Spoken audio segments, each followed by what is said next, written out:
Hey everyone, my name is Noor and I'm the Alumni Fellow for Student Programs over at the Alumni Association.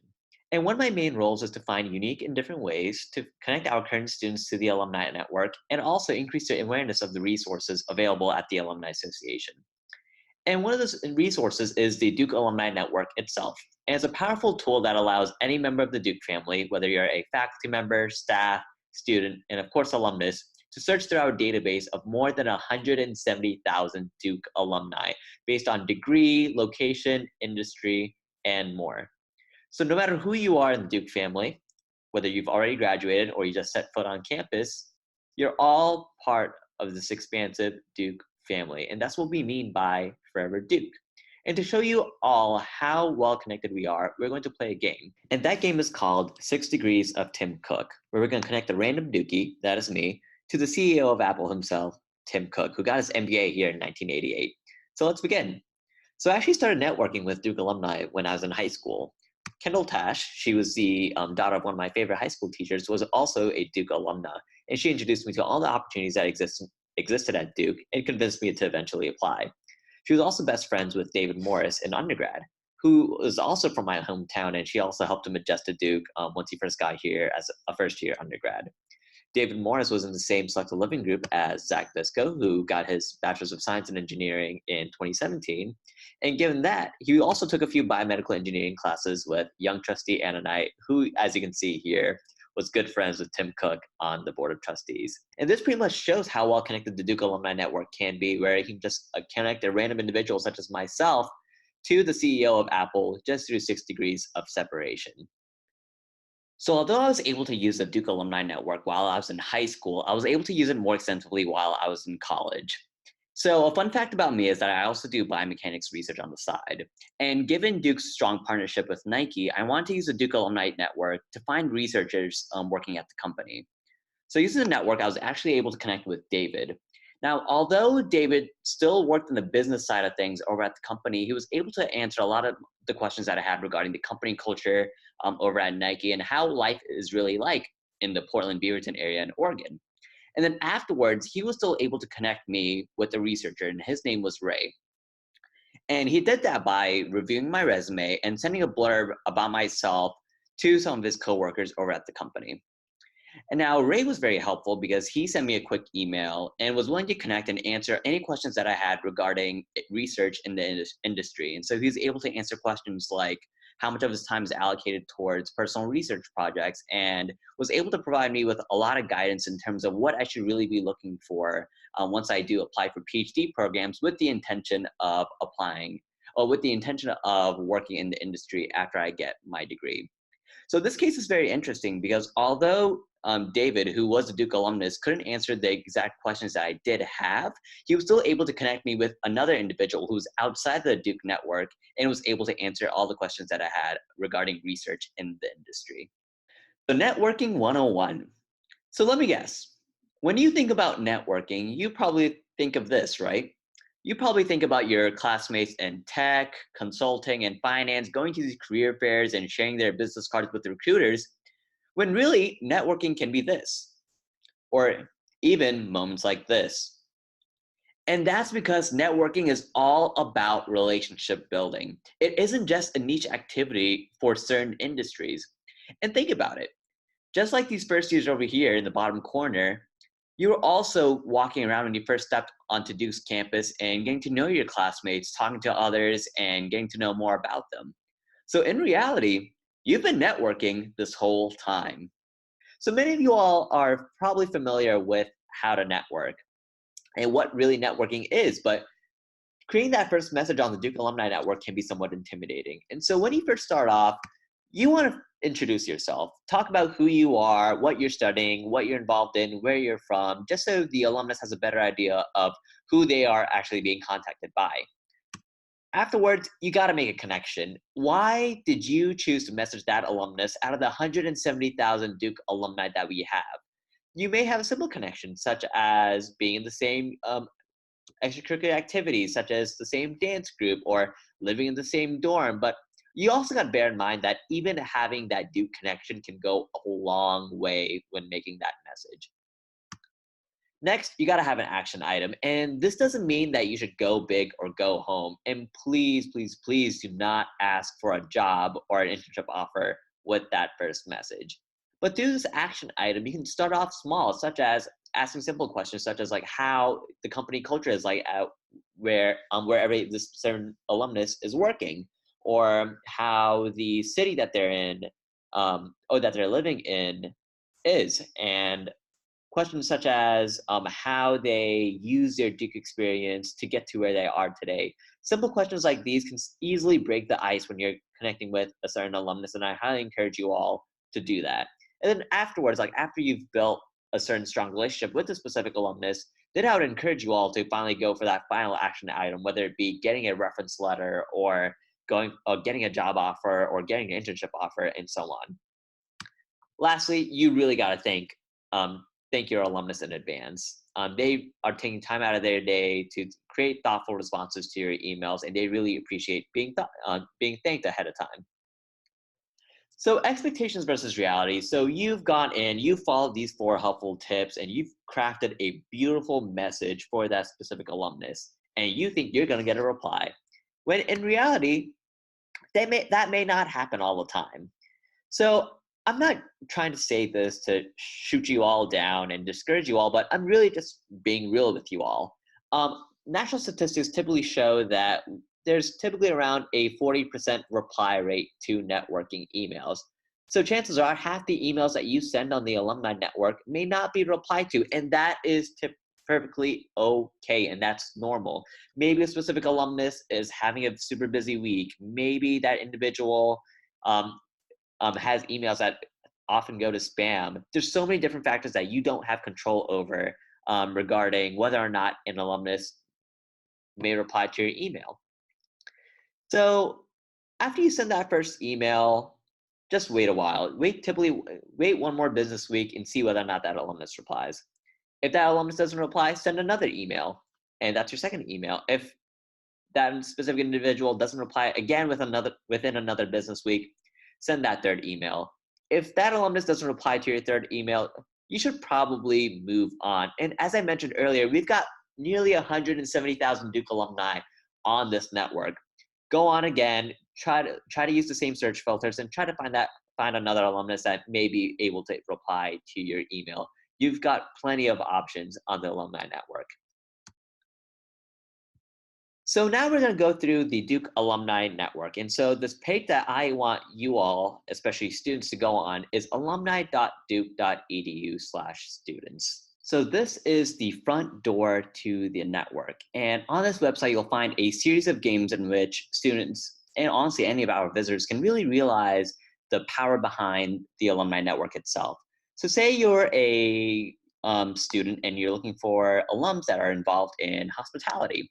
So as you can see here, we have nearly 200 alumni in the hospitality industry. Say you also majored in cultural anthropology. You can see that we have more than 1,000 Duke alumni that have gotten some sort of degree in cultural anthropology as well. Once you scroll down this website, you can also see networking do's and don'ts, and some of these tips were covered in our network presentation, so you can scroll around through that. You can see what's the culture like at certain companies right here. And you also have a checklist for landing a job and how you can utilize the Duke Alumni Network in your job search process if you are a student as well. You have some helpful testimonials from previous students, and you can also find advice on housing in certain cities. So enough of that. How about we just go in and see how this alumni network actually works? So once you begin your search, as I mentioned earlier, you only need your NetID and password to log onto this website. And here's the general layout. And so one thing I do want to point out is that all of our alumni here on the network are ordered by recent sign-in date. So chances are if a alumnus has recently logged on, they may have gone in and updated their information, whether it be personal information or their contact information as well. However, this isn't end-all, be-all situation. I have contacted alumni on the alumni network itself, and their last login date was 2 years ago, and they still had updated information. But this is just a fun fact to know while you go on and try to search for alumni. Another thing I do want to point out are groups. And so The groups that we have here are affinity groups, industry groups, regional reunion, and school groups. And these groups right here are essentially smaller networks within our expansive alumni network. And not a lot of students know about these, but you can actually use these groups as search filters here in the region and affinity group. So let's check these out. So going on, you can see some of our affinity groups here. And again, like as I mentioned earlier, they're communities and networks for careers, interests, and location. So as you can see here, we have Duke Black Alumni, the LGBTQ network, DULA, and so on. And students can actually go on to these affinity groups and join them on this website as well. And again, they can also use them as search filters on the alumni network. We also have all these sorts of industry groups as well. And so if a student wants to do a specific search within a job industry, they can also use these following groups as search filters as well. We also have regional groups here as well. And so although you can already use the alumni network and use the location filter based on city, state, and country, some of these filters may be helpful if you're looking for alumni in a greater alumni region as well. And so you can kind of scroll through these and see that not only do we have a lot of local chapters here in the United States, but we also have plenty internationally as well. So I encourage you all to check that out. Lastly, we also have school groups. So a lot of our graduates and professional schools are represented through these groups as well. But we also have a lot of departments starting to get on here as well. And you can easily use those filters throughout your search process on the alumni network. So how does the search function really work using these smaller networks or these affinity groups?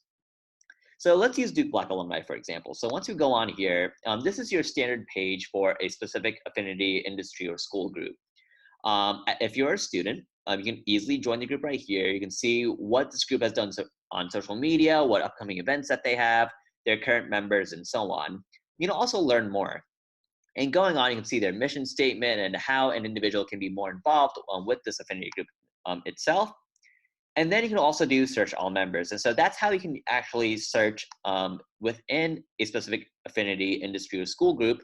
But you can also type it in using the region and affinity group tab that I showed earlier on the alumni directory. So this is a page that shows up, and say, let's go through a random scenario. Say I am a first year law student and I am looking for a Duke Law alumnus that currently lives in the Washington, D.C. area.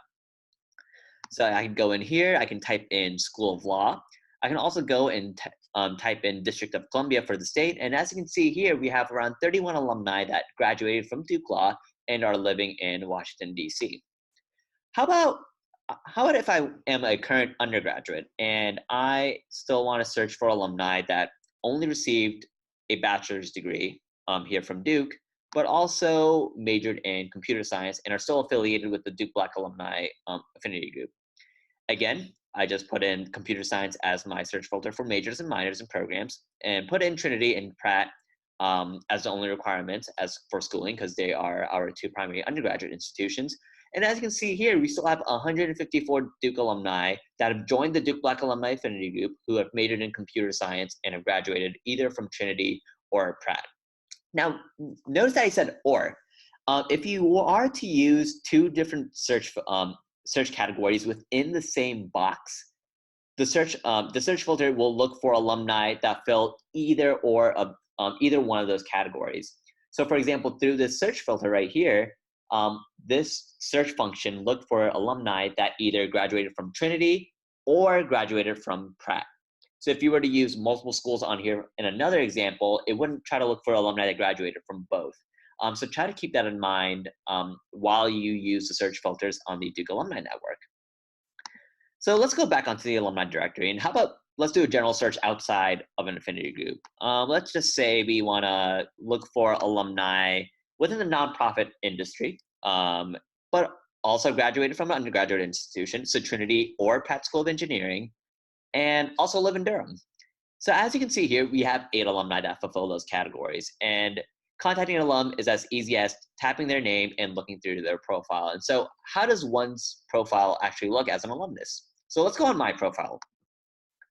So this is my profile here on the Alumni Network. So as you can see, they show my full name, what year I graduated, what degree I got, where I live, my current job positions, and what I want to be contacted about. So if an alumnus puts down that they want to be contacted about something, chances are that they may be more likely to respond to your emails. However, again, just like the recent sign-in dates, it's not an end-all be-all situation. If an alumnus doesn't really have anything that they want to be contacted about, you can easily still go on, click this green contact button and send them an email regarding whatever you want to connect about as well. As you scroll down, you can see an alumnus can choose to display their email address if they want to, and they also their social media. So notice that LinkedIn is also a profile that you can access through the Alumni Network. So I want to highly emphasize this because although an alumnus may not have updated information on their Alumni Network profile, you can easily access their LinkedIn profile and see if they have more updated information. And I highly encourage students to use both tools while they have them available. Maybe a specific alumnus may be more receptive to emails through coming from the Duke Alumni Network, or that individual may be more receptive towards messages that they've received on LinkedIn because they check it more often.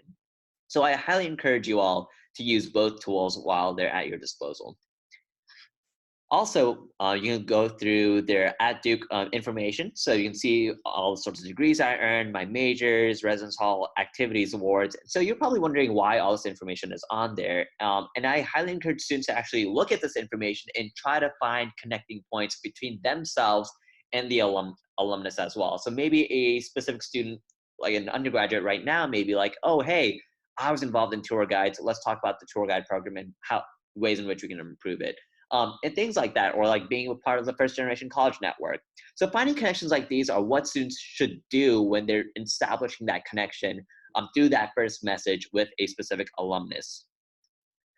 You can also go on the professional tab as well. And this is very similar to LinkedIn, where individuals can put down a summary of themselves and all their job experiences beforehand. And then what's really cool is that we also have the My Duke tab as well. And it shows how a specific individual has been active as an alumnus volunteer after they graduated from Duke. And chances are they've been a very active volunteer. If you see a whole list of volunteer engagement opportunities under their board and volunteer service, chances are that they're a very active alum and they love to give back to Duke. And again, not an end-all be-all situation, but again, it may increase the likelihood of a specific alumnus replying to your email if they do have tons of volunteer opportunities that they've been involved in past years. So you've gotten all this information. You know how to connect with a specific alumnus. What should you do next? Well, you want to click this green contact button. So first of all, when you click this green button, it'll already autofill your full name, your email address. If you have a LinkedIn profile, definitely put it in if you want to. School, degree, again, this is all information that you fill in. Once you scroll down, you can see what you want to contact that specific alumnus about. Again, this list isn't exhaustive. Again, you can click other and put down what you want to contact them about. And then again, we have two text boxes on the bottom where you can actually type out your message. So once you type out this message, what do you do next? Once you hit preview, this box pops up. And it pretty much shows out everything that you typed out, everything that you chose, and then you can actually go into this text box and then edit it out before you actually hit submit on your message request. So again, you can proofread it, you can polish it right before you hit submit. And then the way this message is sent is actually through email. So whatever email that Duke alumnus has connected to their alumni network profile will be the email address in which they receive your actual message. So this is different from LinkedIn. LinkedIn, you have to actually log in and check your messages. If a student were to submit a message here on the Alumni Network, this actually goes directly into that specific alumnus's email inbox. And typically the subject says along the lines of, oh, hey, like the student is contacting you or someone is contacting you using the Duke Alumni Network. And then once that specific alumnus actually replies to that message, that reply will go back into your email address. So you don't have to log back in to connect with this individual again. So that's one very helpful tool that students find useful while engaging with the Duke Alumni Network, because you don't have to constantly log in to communicate with a specific alumnus. So that's pretty much it. That's how you pretty much navigate the Duke Alumni Network, the tips and tricks that you can use while navigating the search process, and how an example profile looks like. If you do continue to have any sort of questions, the Alumni Association is always available. You can always email me at Noor.Taslim@Duke.Edu. And then also, we are now currently located on campus, on West Campus at the Karsh Alumni Visitor Center on 615 Chapel Drive. So feel free to come by and visit us too if you have any burning questions as well. So thank you again for tuning in, and hope to see you around. Goodbye.